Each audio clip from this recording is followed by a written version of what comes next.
What's up, y'all? This is a video about the high schooler that was better than LeBron. You think I'm scared? Well, I'm not. I'm just being cautious. So, let's get into it. Not a scaredy.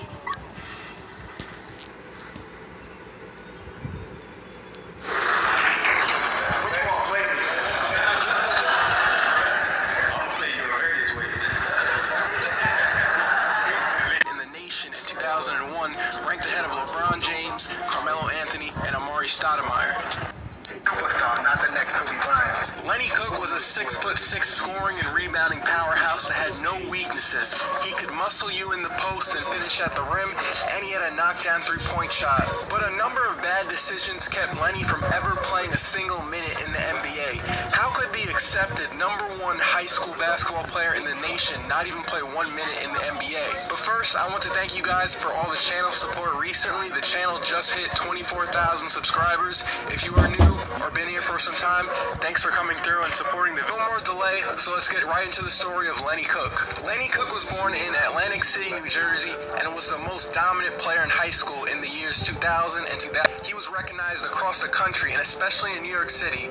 Lenny was the next guy up as New York City's basketball legend. He was born in New Jersey, but he grew up in Brooklyn with his mom and dad and siblings. He lived in a rat-infested apartment where on cold nights they heated themselves by using an open oven. The neighborhood he lived in was filled with drug dealers, addicts, and prostitutes. It was very rough for Lenny growing up. And he didn't even start playing organized basketball until he was 15 years old when an AAU coach saw him playing in a park and invited him to join his AAU team. Cook was very athletic and tall, but he couldn't shoot, really couldn't dribble, and he couldn't pass well. But with his physical skills, he had the intangibles to be a star, according to that AAU coach. Just to give you an idea of how widely known Lenny Cook was, when Lenny and Carmelo Anthony were both juniors in high school, Melo went on a plane just so he could play against Cook. You can see in this video right here, Melo is on offense in this clip, and he is being guarded by Lenny Cook at this outdoor court. Carmelo said everyone in high school admired his game and was a fan.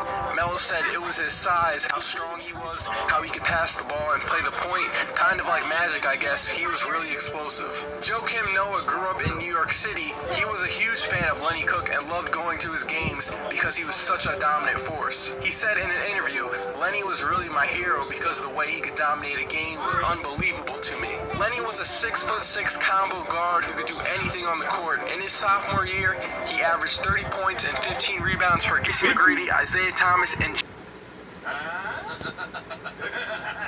on defense. Lenny filled up the box score in his junior year also. The numbers were a bit down, 25 points and 10 rebounds, but he was still dominant. Besides being unstoppable in regular high school games, Lenny Cook made his name at the ABCD camp, which stopped running in 2007. The ABCD camp was one of the biggest, if not the biggest, summer basketball circuit in the country. It was where all the top high school basketball prospects come together and play each other. Kobe Bryant, Dwight Howard, Derrick Rose, Kevin Love, Tracy McGrady, Isaiah Thomas, and James Harden are a few of many notable basketball names that have played at the camp. The year before, Lenny Cook was the camp's MVP, so he was expected by most of the camp to dominate again that year, win the MVP, and the tournament title. In the tournament, Lenny's team beat Carmelo Anthony's team in the semifinals to set up the championship game between him and LeBron James's team. LeBron was well known at the time in 2001, but this was a year before the Sports Illustrated cover, and Lenny was still sitting in the throne. He was the champion and the MVP of the camp and was expected to dominate. I just want to come here and play hard. It really doesn't matter if I'm the best player in the camp. I still know what I can do. And he did dominate, but the throne changed in the championship game at the 2001 camp. Unfortunately, there's no video of the full game, but it is said LeBron and Cook were going back and forth scoring on each other in the first 3 quarters. They were each showing why they were the best high school player in the nation. The game stays close in the 4th quarter, and Lenny Cook's team is up by 2 with the ball, and there's less than 10 seconds in the game. At this point, LeBron outscored Lenny Cook 21-9. All Lenny Cook's team has to do is inbound the ball and make free throws. But on the inbounds, LeBron stole the ball and quickly dribbled to the right side of the floor while being guarded by Lenny Cook. Right before the buzzer expired, LeBron pulled up for a 3 right in Cook's face and switched the 3-point shot to win the tournament title. Lenny was shocked and was expecting LeBron to drive to the rim. Sonny Vaccaro, the man who ran the camp and signed the shoe deals for Michael Jordan and Kobe Bryant, said that game-winning shot LeBron made over Lenny Cook was the moment Lenny Cook never recovered from. His exact words, "He beat Lenny on his own turf. I mean, you can say it was one shot, one game, but in a way, Lenny never recovered." LeBron James is simply the greatest 15, 16-year-old kid I've ever seen in my life. He has a chance, when it's all over, to be one of the greatest players ever to play the game. Lenny Cook was no longer in that class of top players in the country after that game. Carmelo said, "After that, we just didn't hear very much about him." Throughout high school and going into his senior year, Lenny had poor attendance and grades. He went to parties a lot, and on top of all of that, he was academically ineligible to play high school basketball that year. So he transferred to a high school in Flint, Michigan to get his diploma and get in the gym. Because he was ineligible to play, he could only play in pickup games and tournaments, which really hurt his game because none of this was organized with the best competition. Cook had a few high-level college basketball teams want him.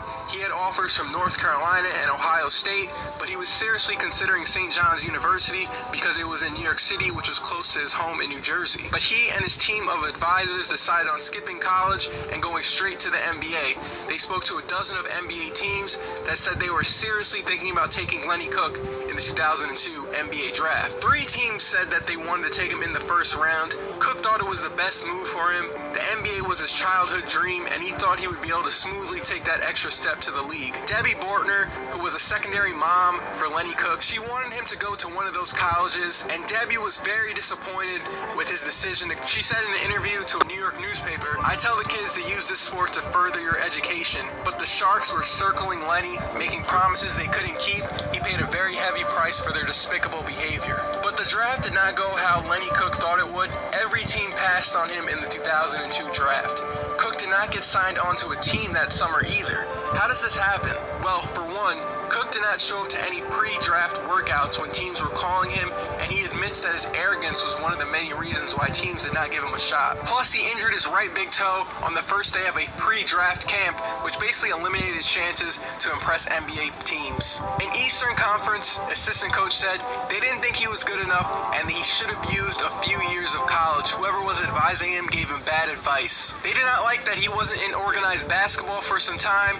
They thought he was too arrogant and he had a suspect outside game. Lenny Cook had to wait a full year before finally getting a shot in the Summer League with the Boston Celtics, but he did not look good in the small minutes he played, and he looked like a guy who went months without playing organized basketball. Cook also got a shot with the Seattle Sonics Summer League team, but that did not work out either. He then played a couple years in Asia before tearing his Achilles tendon, ending his basketball career forever. What was the biggest reason in Lenny not turning out like how scouts said he should? Lenny said, "Physically I was ready, but mentally I was not." And what does Lenny have to say about LeBron now? He said, "My kid's like LeBron James. He's earned everything he's gotten and taken advantage of every opportunity he's been given. How can I be mad at him? He's built his brand the right way." Lenny Cook says he wishes he listened to Debbie Bortner, who was a family friend, about going to school. Cook says, "It's up to you to make your own decisions about who you're going to surround yourself with because your image is more important than anything else." Today and in the past 5 years or so, Lenny has been using his story to teach younger high school athletes that are looking to go pro about the importance of taking every aspect of high school seriously so they do not end up like him. When the NBA changed its draft eligibility rules in 2005 to all players must turn at least 19 years old in that calendar year and be 1 year removed from their high school graduation, Lenny Cook is looked at as one of the reasons why there was a range. In final, Lenny says, "When I was hanging out doing crazy things and partying,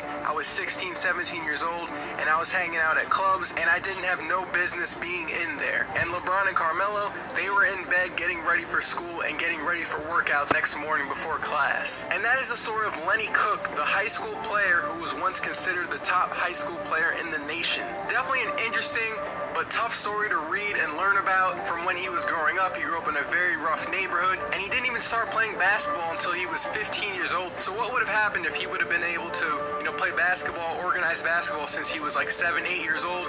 What could he have grown into? And what would have happened if he didn't have those neighborhood leeches telling him, go to the league, go to the league? Because they just wanted money from him. And unfortunately, he believed in his own hype. He thought he would be able to make it to the league very easily, but things did not go as planned.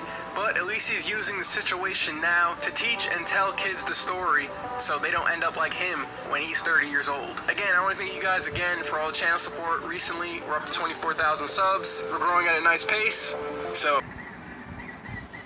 That's why y'all shouldn't like listen at your friends and everything. Like if they want you to stay out partying and stuff like that, y'all gotta stay in school, bro.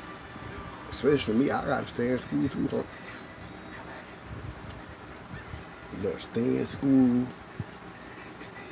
Don't listen at your friends. Listen at your good friends. Don't listen at the ones that only want stuff from you. Man, Homeboy had a chance to make it big, bro. Homeboy messed himself up. Listen at the wrong people. Don't listen at them people. Sometimes you might think them people is your friend. Don't do that.